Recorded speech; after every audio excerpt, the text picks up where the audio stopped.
Okay guys, today we've got the E61 back in and I'm going to be replacing the Vanos Solenoids on it. As I told you in the previous video, I was waiting for them to come in so I could change them. They've now come in, so what we're going to do is we're going to change them, which they're very easy to change. All you need right down here is a 10mm socket and they just pull straight out. Remember to disconnect the connectors on them. As soon as they're out, we're just going to put the new ones straight back in, and then the car should run perfectly, as this is giving Vanos intake codes. They've never been changed. They're going to be genuine OEM solenoids. So let's crack on and get removing them. So as you can see, they're right down here where my finger's pointing, down here. 10mm sockets are here. As you can see, the 10mm bolts. Just take that off and pull them straight out. They will be a bit stiff as the O-ring seals properly.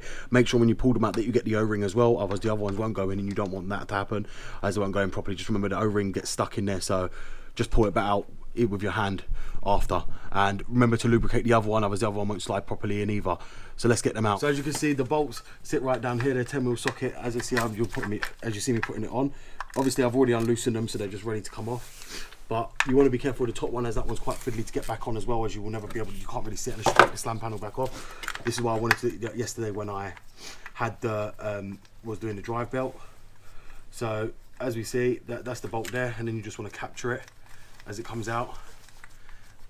They don't go back in quite right. As you can see, the new Vanos Solenoids are there as well, which they do come out. They will, and as you can see, all the ones already coming out right here. And as you can see, that one's quite bad. So what I want to do, the O-ring's not come out with it, so we want to get the O-ring out. We'll put that one up there.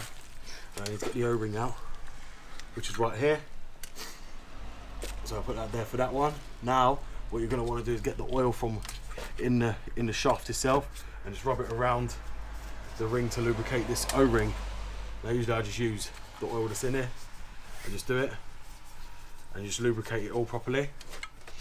Then you're going to want to just push it back in, which when the connectors get out the way, and just find the location and install it back again, which is quite easy to do. They do take a bit of force. Get the new ones back in.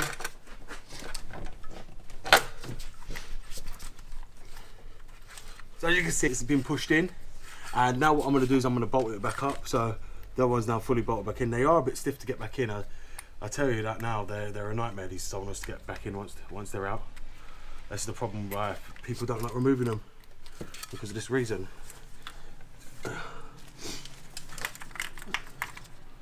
Like I say, just always take time to do it.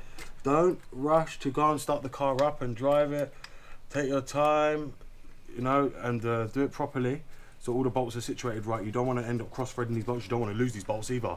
These bolts are a nightmare to even find. I mean, I live in the UK and I can't find it unless you go to the dealer, and the dealer has to order them in, because it's not something that a lot of people lose. So that's what I mean. When you do it, make sure be careful with these bolts. These 10mm bolts are a nightmare, and they do drop. As you can see, I'm tightening it all up now, and the bolt is still quite loose until it goes in tight, which it is tightening now. So let's get the other one out. I don't know what's going on there. Let's get it back. You've got to be careful not to drop this bolt.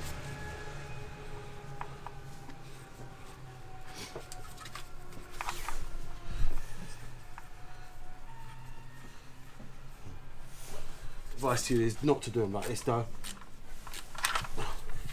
My best advice to you would be to take the slam panel off and do it, because it is a lot easier, and that's why I was hoping they were going to turn up yesterday, but here they took too long to bring for delivery, so this is why I've had to do it now. Now I hope these solenoids are going to be good.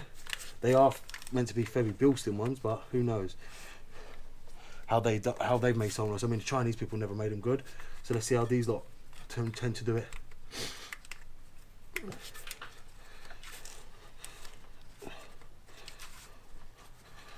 Okay, and that's everything reconnected. As you see, the old solenoids are here, which are genuine BMW ones, so they've never been changed in their life, which they're due for change now. So they are BMW ones. And that's it. Obviously I'm not going to clean them like most of the US people do, or anyone, because there's no point cleaning them and then having the codes come back. I don't want to be that cheap. So in the same sense, it's better to replace them and not get no more codes. If I do get more codes, then the only thing I'm doing is I'm going to OEM ones, which are going to be genuine BMW ones. Yes, they're expensive, and you lot in America won't pay the price there, but I'm willing to pay the price here for them, because since I've done them on mine, I've had no more codes. and they last the whole lifetime of a car. You think these have done 130k on original BMW ones, so there you go, you get your money's worth for 110 each. So this will be the end of the video, guys. Hopefully it shows you now how to change your Vanos solenoids. I know there's a lot of videos around. Nathan's done quite a few on them as well. It's BMW Dr. Dean here, and goodbye.